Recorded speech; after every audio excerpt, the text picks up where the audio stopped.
السلام عليكم الناس، معكم اختكم خديجه. مرحبا بكم في قناتكم قناه شهيوات مع خديجه. كنتمنى هذا الفيديو يلقاكم باتم الصحه. اليوم ان شاء الله في هذا الفيديو غنتقاسم معكم مركز ديال الحمض اللي كنحتاجوه دابا حنا مقبلين ان شاء الله على شهر رمضان الله يدخلوا علينا وعليكم بالصحه والسلامه.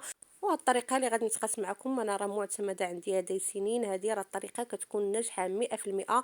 هنا عندي 2 كيلو ديال الحامض اللي كنكون كنغسلوه مزيان بواحد الخرقه وكنخليوه حتى تيسقطر باش كنبغيو نجيو نحكوه كنمسحوه بواحد المنديل. هنا البنات الحامض راه متوفر في الاسواق والثمن ديالو راه كيكون مناسب. انا هذا راه خديته غير ب3 دراهم. هنا عندي 2 كيلو ديال الحامض. هنا كناخذوا الحامضه ديالنا كنحكوا لها غير هذيك القشره الصفراء من الفوق ما كنوصلوش للقشره البيضاء. تنحكوا بالحكاكه. هنا الحكاكه الرقيقه كنستمروا بنفس الطريقه حتى تنحكوا الحمض ديالنا كامل. حاول البنات ما توصلوش للقشره البيضاء. غادي يجيكم المركز ديال الحمض ديالكم كيجي مر. حكوا غير القشره الصفراء.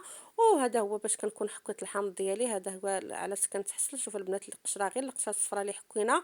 وهنا غادي ناخذ هذوك الحمضات ديالنا من بعد ما حكيناهم. هنا غادي نجيو نقيوهم.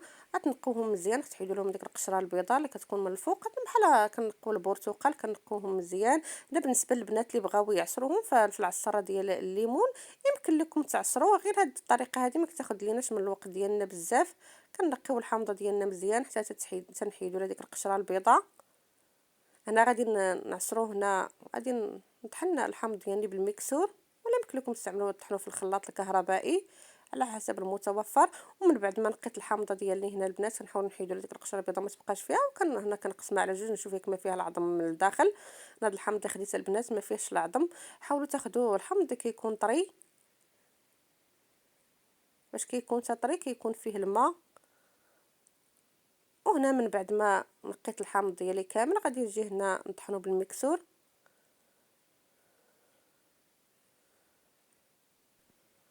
انا من بعد ما كنكونوا طحنا الحامض ديالنا هنا غادي نجيبوه. هنا غادي نجيبو واحد الصفايه وغادي نجيو نصفيوه. كنهبطوا ديك العصير ديال الحامض فوق القشره الصفراء اللي حكينا في الاول.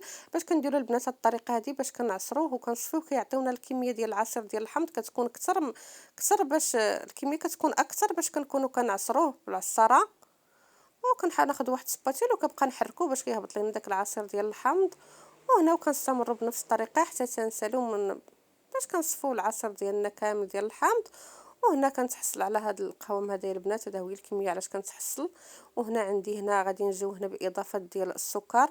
هنا عندي كل كيلو ديال الحامض كنضيفوا ليه 2 كيسان ديال العنبه ديال السكر حبيبات.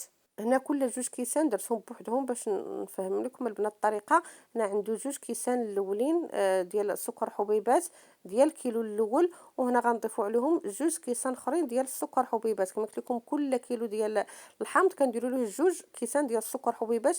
كتجي الحلاوه معتدله وتيكون حتى المركز ديالكم كيكون ناجح. الا كنتو ناقصين السكر راه سكر حبيبات كديروا قل من هذه الكميه هذه ما كيجيش المركز ديالكم ما كيجيش ناجح. ما كيجيش لكم ما كيجيش عاقد وما كيكونش كريمي.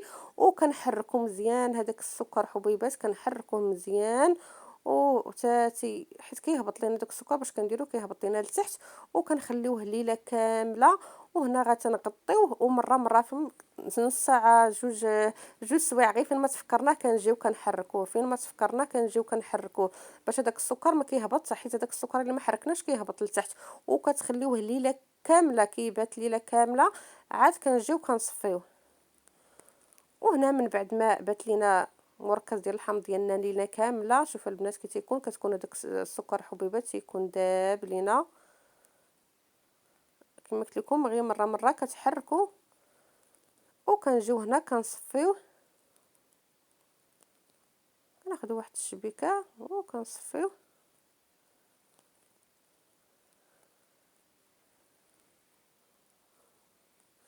كتستعملوا حتى بواحد السباتيله كتبقى تحركوه باش كيهبط لكم المركز ديالكم بكل سهوله. وهاد القشره البنات اللي كنكونوا هذيك القشره الصفراء اللي كنكونوا حكينا في الاول باش كنصفيوها كناخذوا ما كنلوحوهاش كنديروها في واحد السبيره وكنديروها في المجمد. فين ما بغينا كنجبدوها نسمو بها لي كيك ولا اي حاجه راه كتبقى لينا مده طويله حتى هي. وما كتجيش هي ما كتجيش قاصحه بالثلج راه كتبقى كريميه. وكنسدو هنا المركز ديالنا من بعد ما عصرناه. هنا غادي نديرو في واحد السبيره وكنخليوه في الثلاجه. انا خليته هنا راه خليته شي تقريبا راه شي 3 ايام ولا 4 ايام عاد جيت تقاسمته معكم. لا راه غير ليلة وحدة تيكون المركز ديالكم تتخليوه في الفريغو، غير ليلة وحدة تيكون واجد. وهنا المركز ديالنا يا البنات انا قلت لكم راه كما قلت لكم راه خليته هنا شي 4 ايام ولا عاد جيت قاسمته معكم. شوف كي تيجي البنات راه كيجي كريمي وكتجي الطريقة كتكون ناجحة 100%. غير جربوها انا متأكدة غادي تنال الاعجاب ديالكم. وتا ديك القشرة يا البنات اللي كنكونوا كنحتفظوا بها درتها في واحد السبيرة وحتفظت بها في الثلاجة كتنسموا بها لي كيك ديالكم. وشوفوا حتى هي البنات راه كتبقى كريميه راه ما كتجمدش. وكنديروهم تنديروها في الثلاجه فين ما بغينا نسمو بها لي كيك ولا شي حاجه ديال الحامض كنجبدوها. وهنا غادي نجي نتقاسم معكم واحد العصير ديال المركز ديال الحامض. هنا غادي ندير كل 5 د المعالق ديال المركز ديال الحامض كديروا فيهم اطرو ديال الماء.